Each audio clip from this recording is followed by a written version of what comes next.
It's not a job. It's a way of life.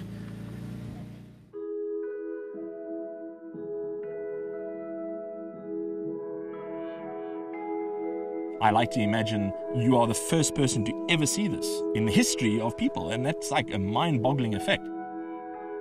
Meerkat, meer meaning more, and kat meaning cat.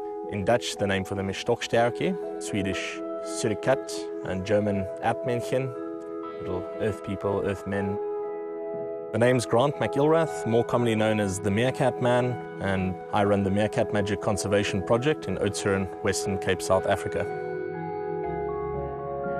I would not be able to do my conservation work without the BMWs that I have here. Quite simply because the animals have become so accustomed to these, it could take me many, many years if I had to introduce a different vehicle. It is such a secretive world that you are becoming part of when you're with the animals.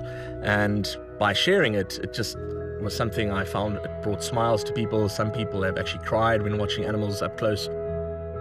Finding them is extremely exhilarating because it's like a huge treasure hunt.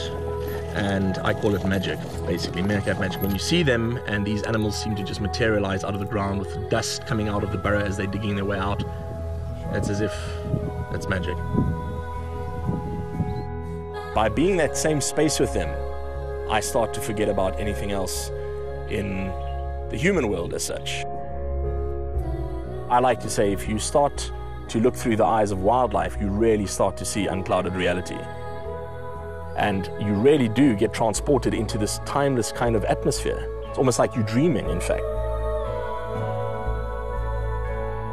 Certainly when meerkats have seen 4x4s I've driven and other off-road vehicles, they just ran for cover immediately. So I thought, how can I go about getting them used to something that they would not otherwise get to see? So I decided to take my own private road vehicle. I think if people had to see this car where I've taken it, they would actually not believe it.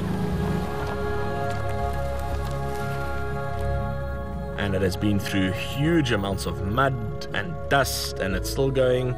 It's absolutely unique in the work I do in the world. There's no one else in the world driving a BMW to wild meerkats.